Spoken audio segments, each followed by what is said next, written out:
It's no secret that the BYU football program is in need of a boost. What could get BYU those boosts that they need? Well, I have a few ideas.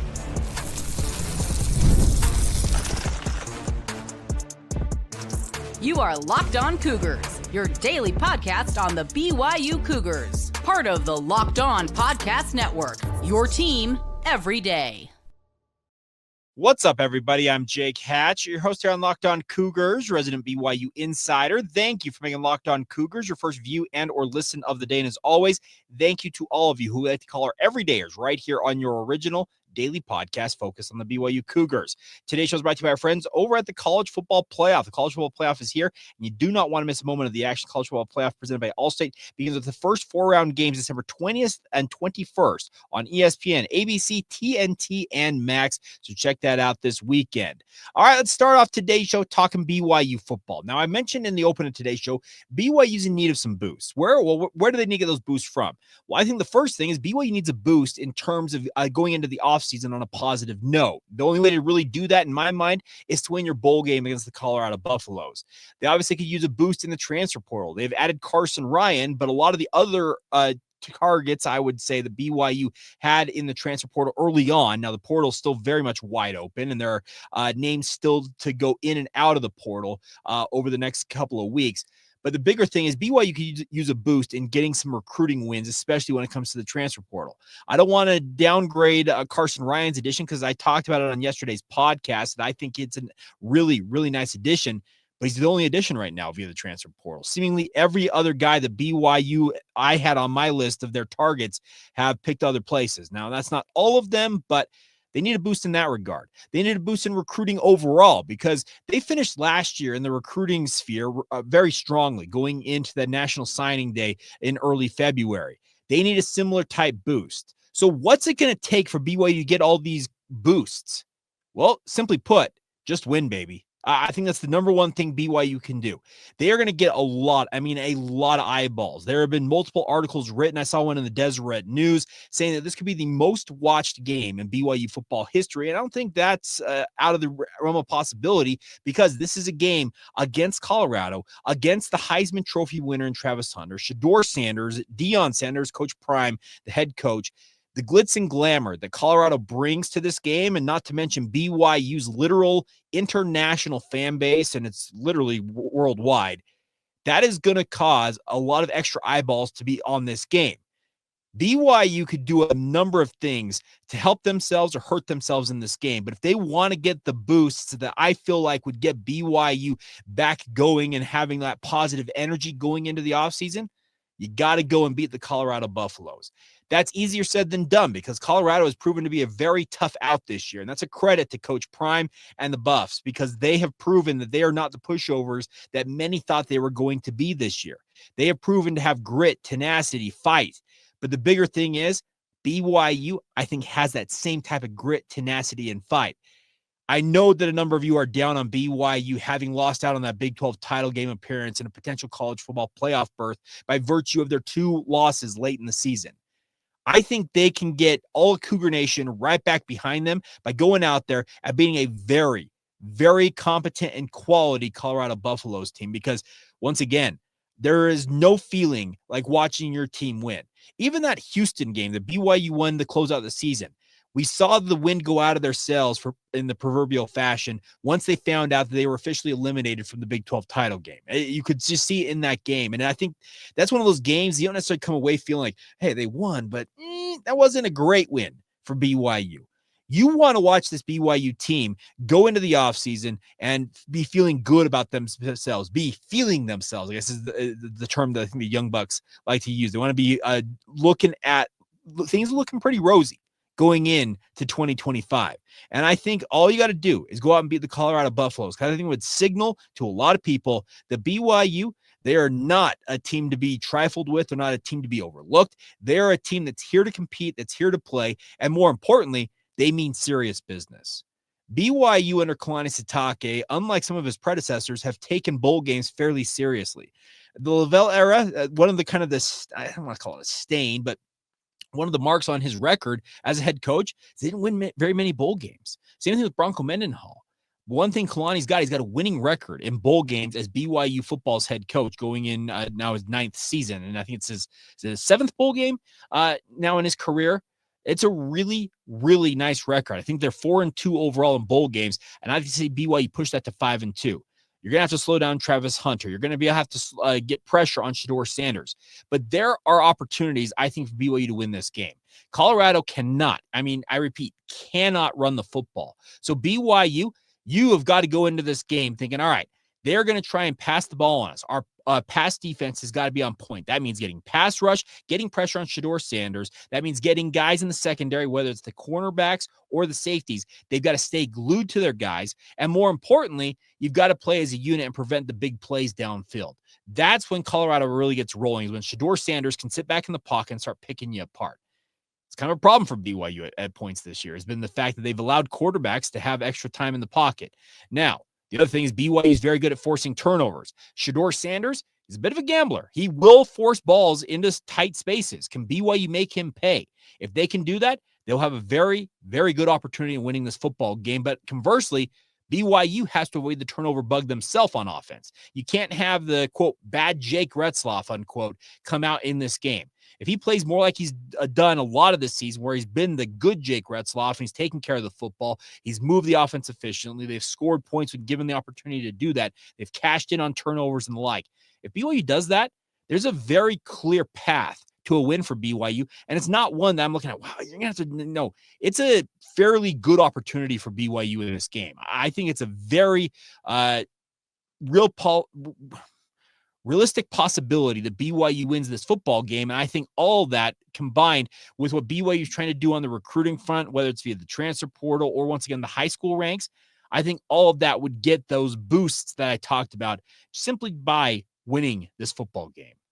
We'll see if they can pull it off. We'll talk more about this in the lead up to that game. We're going to have Kevin Borba from Locked On Buffs join us early next week is the current plan. We'll see how it all shakes out. Connor Pay's expected to join us as well in the lead up to the game. So we got a lot of people coming up to talk more in depth about BYU and Colorado. But a guy I want you guys to hear from coming up next is a guy who has a position group that has been lights out for BYU. That is BYU's wide receivers. Fesi Sitake, the position group coach. He is a guy that's got a wealth of knowledge. He's got a lot of thoughts on a lot of different topics. And we're going to get into those coming up next right here on Locked On Cougars. Today's show is brought to you by our friends over at FanDuel. Now, FanDuel is here for you guys to have some fun this NFL season. More importantly, you can tackle all the action with our friends at FanDuel, as they are America's #1 sportsbook. Right now, new customers bet $5 and get $150 in bonus bets if you win. It's as simple as that. FanDuel Sportsbook app gives you everything to place those bets live on the NFL, all in one place. And more importantly, the hunch in the middle of a game, you can check out the latest stats, view live play-by-play, and so much more on the same page where you're placing your bets. Just visit FanDuel.com to join today. And you'll get started once again with $150 in bonus bets if your first $5 bet hits. It's really as simple as that, my friends. That's FanDuel.com. Never waste a hunch. Make every moment more with FanDuel. They are an official sportsbook partner of the NFL. Today's show is also brought to you by our friends over at Prize Picks. Now, Prize Picks is here for you guys to have fun in real money sports action when it comes to daily fantasy sports. The biggest thing about Prize Picks as an experienced creator, you can go and check out all of the different features in terms of the setting lineups. You pick your lineup, make your holidays bigger and brighter with Prize Picks. They are the best place to get real money action while watching your favorite sports. That's the thing about this. You can enjoy sports even more with our friends at Prize Picks. You're not going up to 1,000 times your money on Prize Picks. They offer a great way to get paid out in literal minutes. You win, you get paid out very, very quickly. The withdrawals are fast, safe, secure. When your picks hit, you can get your money as quick as 15 minutes. It's really as simple as that. Join today because this holiday season, they're giving away 2 free picks in December, and they're giving away $30+ million in rewards during what they're calling Picksmas. Take advantage today. Go online and join. Download the app today, first off. Then use the promo code LOCKEDONCollege to get $50 instantly after you play your first $5 lineup. You heard that right. $50 instantly when you play your first $5 lineup. It's simple as that. Once again, download the Prize Picks app today. Use that promo code LOCKEDONCollege and take advantage of it today. As they like to say, it's all courtesy of friends at Prize Picks, where you can run your game. Thank you once again for making Locked On Cougars your first view and or listen of the day. Appreciate all of you for being with us right here on the Locked On Podcast Network. All right. I had a great opportunity earlier this week to be out at BYU football practice and to catch up with BYU passing game coordinator and wide receivers coach Fesi Sitake. Now, this is a guy that I love talking to, speaking of Fesi, because once again, I said it just a minute ago, he's a wealth of knowledge. He's got a lot of thoughts on a lot of topics. More importantly, he doesn't sugarcoat stuff. I really appreciate the kind of straightforward nature when it comes to answering the questions he answers. And we're going to start off with him answering a question about the status of Chase Roberts. What is Chase going to do? Because obviously he could go to the NFL. He has made some kind of announcement earlier this season where essentially made it sound like he was going to go to the NFL. But then we're hearing rumors out there, and I can tell you, I'm hearing it from people as well, that he's considering a return to BYU. So what all is it going to take to maybe get him to stay put in Provo? Well, Fesi Sitake expanded on that and also expanded on a lot more regarding the bowl game against Colorado, transfer portal, how he's approaching it from his side of things, and also what he makes of his position group going in to the bowl season, and a whole lot more right here on the Locked On Cougars podcast. Yeah, we were ahead of it on our second bye week. He's level-headed enough and mature enough to not let that stuff get to him, but you have to talk about that stuff and get ahead because it has to do with our planning.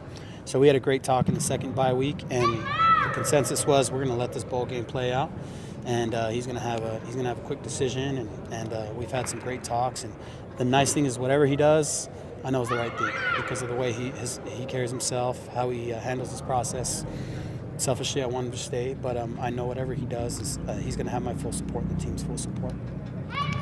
Post-Christmas bowl games have got a rep as being, you mentioned kind of bigger games. Are you excited to have this one, the Alamo Bowl? It's usually traditionally kind of been the second-place teams in a lot of these conferences, but have a big-name opponent like Colorado.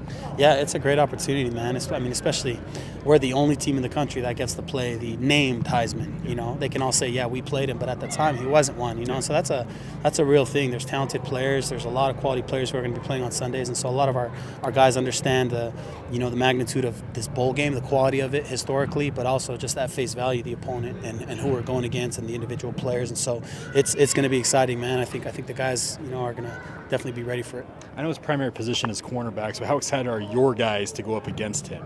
Really excited, man. He is a special player. There's no question. I mean, that's obvious by winning the Heisman, but just there's just so many things he does that it's a great opportunity for a receiver to say, how do I compare against the best in the country?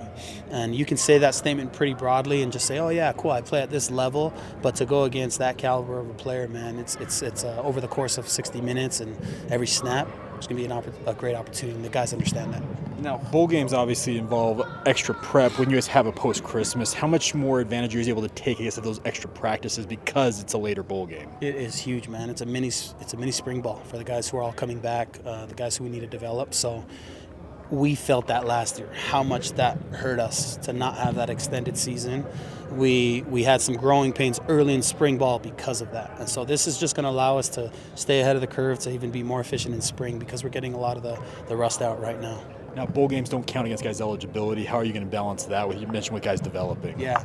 In my room, it's really a non-factor. Because you have so many bigger names that have been seniors and the exactly. They're all healthy. All my experienced guys are healthy. They're ready to roll. Cody Hagan's the only one.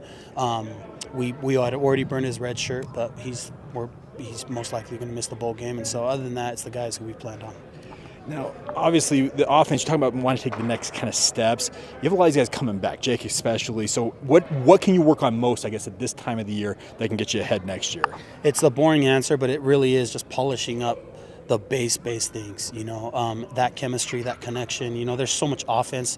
If you look at our offense from game one to now, there's been a ton of evolution in there. And sometimes you can forget about just the day one stuff and what you installed. And so it's getting back to that and refining that and then growing on that, through the spring. And so that's kind of what sticks out. Can you give us a sense of how wild this month is for you guys as coaches? Yeah. Portal, bowl prep, recruit, all the things stacked on top of one another. How crazy is it? It really is. It's arguably the craziest time of the year. The one thing that's different this year that in the past is we can't go out and recruit right now. Okay. In times past, this is the first year we haven't.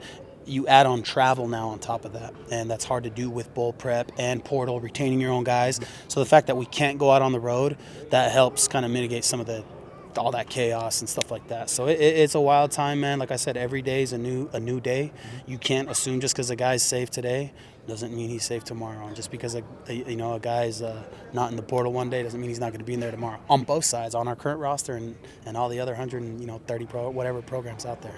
How honest, like how brutally honest do you have to be with these young men?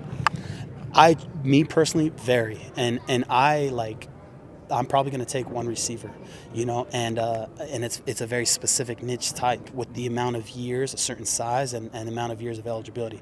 And I've told my guys in the room, so it doesn't disrupt their flow. I'm loyal to them first, but we also have to continue to keep the quality of our the depth of our room. And so I choose to be honest to my guys first. Hey, here's what we're going to do, so they don't panic if they see a bunch of guys getting offered out there. I'm very selective who I offer. On the flip side, these guys I'm offering, I'm telling, hey, here's our situation. These guys are coming back. These guys are shooing starters. These guys are competing for it, and they have first preference at that. If you come in and you take off, you have a chance to compete, but most likely it's going to look like this down the road. And some guys that doesn't resonate with, but if they come here, at least I have a peace of mind that they're not expecting the world, and that's just the day and age we live in. A lot of these kids are getting stuff thrown at them, and they have these high expectations, and they go into a place, whether it's money or playing time, it doesn't happen, right, wrong, or indifferent, then all of a sudden they crash, and that can become the culture, and I got to do my part in making sure that that's not the culture in my room here. How much can Darius's experience help you in that matter? Because he's a transfer guy you brought in, has proven to have success, and you can kind of point to him at this point. It's huge. Him and Keelan are huge assets in that regard to say, like, hey, I know what it's like to transfer and to have this perfect picture of what it looks like. Those guys came in and they wanted to play right away, but they didn't. They had their growing pains. They had to kind of work their way in. And Darius jumped in a little bit quicker than Keelan in terms of the starting rotation. Keelan kind of worked his way into it now, but they both have reference points of what it looks like to have this ideal situation that maybe doesn't go your way, and how we as coaches and the culture of this team, how we respond, to that if we stand behind our word, so I'm happy to have those guys and their testimonials. What's the best part about bowl season in your opinion? What we talked about, which is giving these guys who have been working so hard, service team, running scout team, to give them a chance to just play ball in front of their peers, the whole team, and to watch the juice and energy and watch these guys rally behind them. There's a lot of excitement in that. I just love watching them kind of get back to day one, like little kid first day of football. The season can be a grind, man. It's like I got to go and take a beating, and I got to replicate this receiver or this player from this team. But to say, I got to just run our offense in front of my teammates, it's cool to watch those guys do that. There you have it. Big thank you to Fesi Sitake for taking the time to join us here on the podcast. I really appreciate his thoughts. And it's cool to hear him talk about the fact that he is looking at maybe adding one guy via the portal, but he's made it very clear to his guys in his room that, hey, you have first dibs at stepping up and taking the extra reps that may come your way, with Darius Lassiter exiting the program and potentially a guy like Chase Roberts exiting as well. But he also tells the young men in the portal, you guys come in here and compete. And if you are as good as you believe you are, we believe that you are, you can come in and immediately move up the depth chart and potentially start. That's the thing about this. It's earned, not given when it comes to BYU football. Kalani has made it very clear, speaking of BYU head coach Kalani Sitake, he has said that it's always competition. If you think that your job is safe in the BYU football program on any given week, you are dead wrong, and you are liable to watch that job be taken away and handed to somebody else. It's the right way. It's all on merit. It's based on how you produce. And I think that Fesi Sitake is a living embodiment of that for the BYU football program. And once again, a big thank you to him for taking the time to join us here on the podcast. And you can tell that he's excited for the bowl season. His guys are excited to go out there and play. And as we've heard from the coaches, usually the more excited team wins those bowl games. Colorado's going to be geeked. There's zero doubt about that. Can BYU match that excitement level? I sincerely hope they can. I look forward to seeing how it all plays out in San Antonio a week from Saturday. All right, coming up next, we're going to talk more BYU football, but we talked about boost earlier this year. BYU got a boost to their 2026 recruiting cycle for the BYU football program with a local player who's got a very, very familiar last name to BYU football fans. And we'll dig into that and talk a little bit more about his commitment coming up next. Today's show is brought to you by our friends over at the College Football Playoff. Now, the College Football Playoff is here, obviously. With the newly expanded 12-team format, it's guaranteed to be bigger and better than ever, bringing you all the hard-hitting and high-flying excitement that you love. And more importantly, TNT Sports coverage of the College Football Playoff begins December 21st. That's Saturday, starting with the College Football Playoff kickoff show presented by AT&T at 9 a.m. Mountain Time, 11 a.m. Eastern Time, leading into their first matchup, the SMU Mustangs taking on the Penn State Nittany Lions at noon Eastern. That's 10 o'clock Mountain Time. Then the Clemson Tigers look to upset the Texas Longhorns in a showdown at 4 p.m. Eastern Time. That's 2 o'clock Mountain. And don't miss a minute of the action. Watch the college football playoff presented by Allstate live on TNT, True TV, TBS, and our friends over at Max. Thank you once again for making Locked On Cougars your first view and or listen of the day. If you have not done so already, please sign up for our Locked On Cougars Insider Group. It's a great way to get all the inside scoop and everything I'm hearing on BYU football. If you want up-to-the-minute updates of what I'm hearing on the transfer portal front and the like, join us today on the Locked On Cougars Insider Group, just $5 a month. It comes to your phone in the form of a text message, and you can have one-on-one conversations with myself. You can fire back with your thoughts, and you get 2 weeks, 2-week free trial to see if it's the right option for you as well right at the outset before you have to pay anything. You don't have to pay up front to get that. It's a 2-week free trial. Join us today on the Locked On Cougars Insider Group. The link is in the show notes below, whether you're watching this on YouTube or getting it wherever you get your podcasts. All right. Let's talk about a new commitment to the BYU football program. That is PJ Takitaki out of Lehi High School. Penisimani, I believe, is his actual first name, but he goes by PJ Takitaki. And this is a kid who I'm very excited to watch in a BYU uniform. Now, last name, it sounds familiar, doesn't it? Yes. He is the nephew of former BYU star, now New England Patriots linebacker, Sione Takitaki. Sione was a guy that played a myriad of different positions at BYU before ultimately finding his way into the NFL as a linebacker. And I'm going to tell you, I think Penisimani or PJ has got a similar type path he could walk, like his uncle, speaking of Sione. But I think the bigger point to be made here is he has got all the size right now as a 17-year-old junior. He's going into his senior season still upcoming this next fall. So he has plenty of time to develop, but right now listed at 6'3", 220 pounds. PJ has got everything you want in a potential pass rush specialist off the edge. As a sophomore and a junior at Lehi High School, which is one of the premier 6A programs in this state, he has racked up 9 sacks in back-to-back seasons. Got 18 overall for his career. He had 11 tackles for loss this past year. He's always in around 40 tackles annually in terms of his overall production. He has been very, very good. And I'm going to throw this up here if I can get it to run the right way and show you a little bit of his huddle highlights here from PJ Takitaki. So we're going to share that right now. We'll let you guys see a little bit of how he plays on the field. So I'm going to throw this up here and we'll start playing it, and we'll talk more about this. But the bigger thing about what PJ Takitaki brings is a relentless energy off of the edge. If you're watching this on YouTube, you'll see these highlights. He likes to run what the term a lot of people will tell you from defensive line coaches is run the ring. Now, as a defensive end, you come off the edge, you're trying to bend around these offensive tackles and force a quarterback back up into the pocket and hopefully disrupt them by getting a sack, strip sack, make havoc plays. Well, there are times the quarterback's going to step up before you can get there or step back underneath you. And that's what they call running the ring. You have to be able to essentially run around that tackle and then go back underneath and still make the play. One thing about Takitaki's game is he runs that ring very, very well. And more importantly, he's got a relentless motor.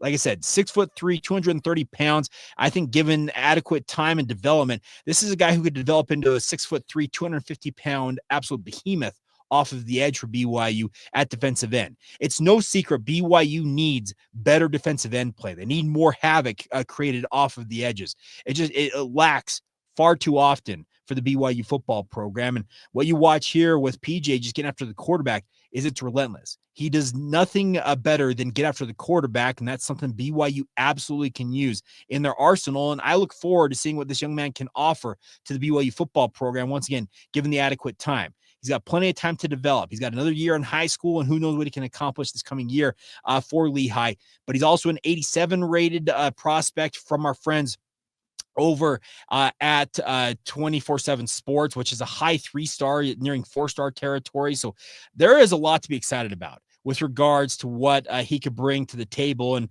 you always love when a guy is a legacy with his uncle. Speaking of Sione having left quite a rich legacy in his own right, I think he's also related to Lehi Hifo in some form or fashion as well. But the bigger point to be made here is this is a really, really nice boost. We boost kind of the theme of the day for BYU on this podcast, but it's a nice boost to the 2026 cycle. We talked about last week, Justice Brathwaite announcing his commitment to BYU. He's a true legacy. His dad, speaking of Reynaldo, played for the BYU football program. Both of these guys, high-level 3-star talents, and really, really good starts in terms of commitments in the 2026 cycle for the BYU Cougars. So get excited. I know that recruiting can kind of turn some of you off because some of you are like, well, these guys are going on a mission for 2 years and snore. Okay, I get all that. But at the same time, the only way you get the lifeblood of your program comes via recruiting.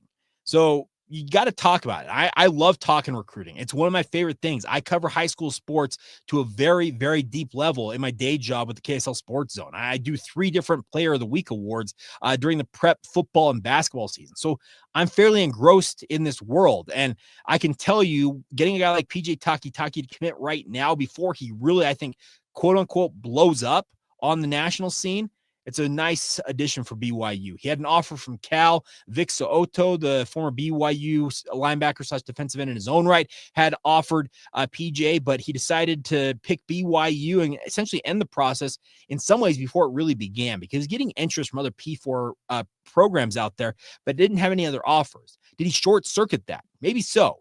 But their recruiting ranking, speaking of an 87 from 24/7 Sports, already speaks, to the prodigious talent that PJ Takitaki boasts and what he brings to the BYU football program. So I'm excited to watch this young man develop at BYU. And once again, I think he has got the skills that pay the bills out there. And if he realizes his potential at the next level, you're looking at a really, really nice force off of the edge for BYU and a program that absolutely needs somebody to step up. Now, this is more than a year away, speaking of a guy PJ playing for BYU, but in the meantime, you got to find some other options in terms of the pass rush. Could it be a guy like Ephraim Asiata bulk up a little bit and be that force that he showed at points, but he's undersized right now?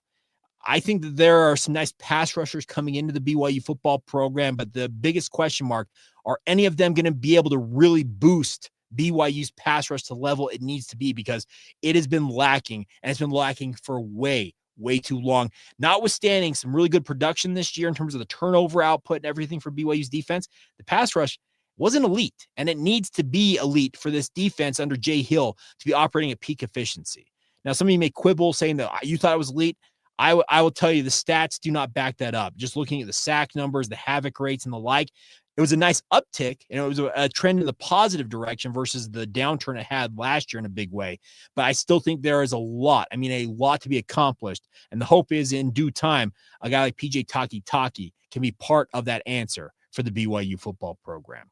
All right, that is going to do it for this Wednesday edition of the show. A big thank you, as always, for all y'all's support. I really do appreciate what you guys do in terms of sharing with your family and friends. A lot of you got at family parties this time of year. If you have Cougar fans that you associate with, tell them about the podcast. The word of mouth, really, it's still one of the more effective, maybe the most effective way to get people to check out the podcast. And hopefully they, like you, will become everydayers right here on the show and continue to get all their BYU intel that they can handle on a daily basis from us here on the Locked On Cougars podcast. But more importantly, thank you as always to all of you. It's a really, really fun time of year with the holidays here. Hope you're having a great holiday season. But as always, thank you for making Locked On Cougars your first view and or listen of the day. And once again, thank you for being everydayers with us right here on the Locked On Cougars podcast.